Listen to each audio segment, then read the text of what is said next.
They walked slowly back to the station forecourt to collect the blood-red beetle. Uncle Mort lashed out at it with the toe of his boot. Arrogant German bugger. You want to get it unleaded pronto, Carter. That'd soon wipe the smile off his face. And then suddenly they saw it. The bluff, tangy, boisterous river steamer bucking impatiently at the stage outside the palace grounds. Hey, up. Do you fancy a trip on the river? Why not? Great idle, slovenly thing it is. We might as well give it something to occupy its time, mightn't we? They hurried across the bridge to the landing stage. The trip was to a destination downstream. They crossed the gangplank and boarded the boat. It had a bar. Favourite, eh, Carter? Favourite? We'll establish ourselves here in case of adverse bad weather. And if there's an emergency, we can always use one of them beer crates as a life raft. Aye. Mind you, if it's southern beer, it'll more likely sink without bloody trace. The boat creamed itself away from the stage and set its bow to the east. They supped at their pints of warm, flat beer and looked out through the fly-stained window.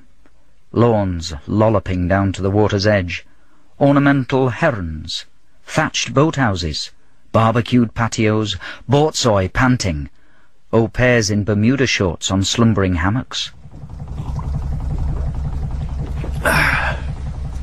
A bit different from the rivers back home, eh, Carter? I once had a mate drowned on the air and called the navigation. Did you? Aye, when his cousin copped his lot in the Yorkshire Ooze.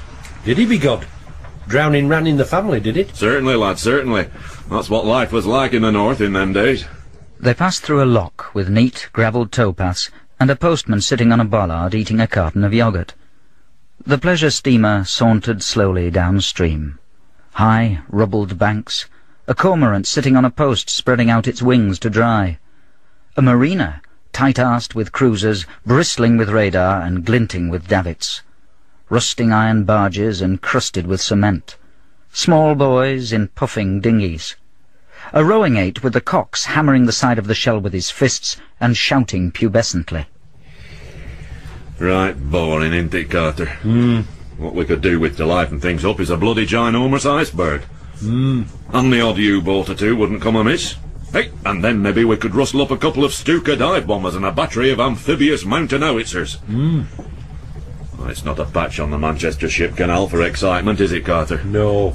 The steamer paused to allow a flopping proud sailboat to pass its bow, and then 3 elderly men stuttered into the bar, followed by a young woman in plump white jeans and a navy blue gansey. Well then, boys, and what do we want to drink? The 3 elderly men stared straight ahead. They said not a word. The young woman smiled, chucked one of her entourage beneath his stubbled chin, and made her way to the bar. Super day! If you like that sort of thing, missus. She smiled at him and ordered drinks. I'll give you hand ducks if you like. Super! But I'll give you a hand too, now I've found my sea legs. Super! He picked up a glass of rum and made his way tentatively across the bar, spreading his legs and holding out his elbows. He was about to hand over the rum when he stopped dead in his tracks and exclaimed, Tommy Farrimond! Dear God, it's Tommy Farrimond! The 3 men did not move. They sat, scrunched up on the bench, staring at their thumbnails. Hey, Farrimond! I'm talking to you! It's me, Mort! Do you remember me? We was bitten by the same rat in the transit shed in Calais in the First World War. We shared the same underpants at Vimy Ridge. Hey, I lent you my propelling pencil during the Second Somme offensive and you never gave it back, you ungrateful sod. It's no use. They're in a home. They're old soldiers, you see. Well, I'm an old soldier too, missus. I served all through the First World War, but it doesn't give me the excuse to be downright rude and dismissive to the blandishments of an old comrade in arms. I've a good mind to smack him in the chops. He's not being rude. It's just that he doesn't speak. None of them speaks. They're locked away in their memories, you see. They've shut themselves away from the world. A tear came to the corner of Uncle Mort's eye. He kneeled in front of Tommy Farrimond. Tenderly, he held out his hand and commenced to stroke his chest. And then he said, Now look here, ferret face.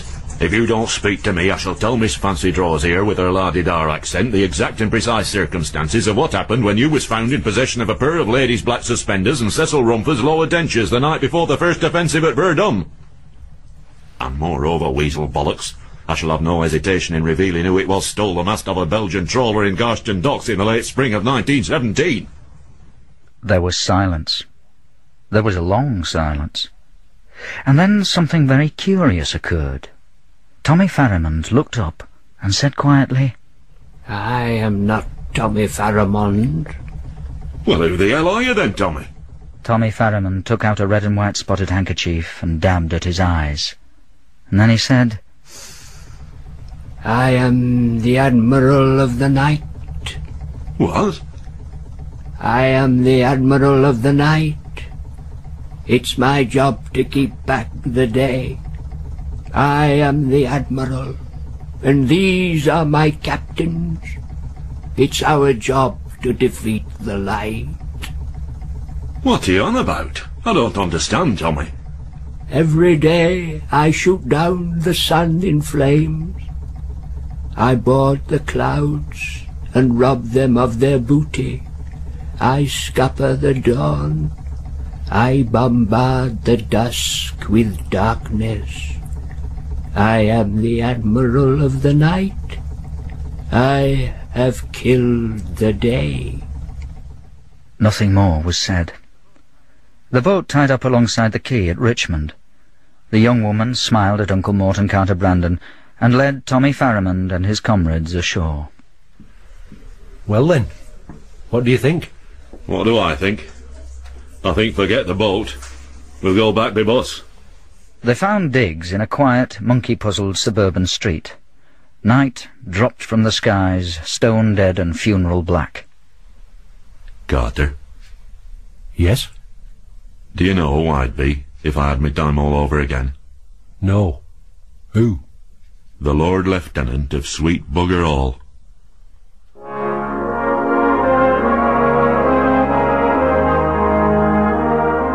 That was The Admiral of the Night.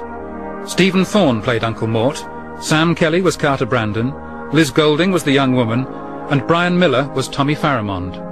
The narrator was Christian Rotzka.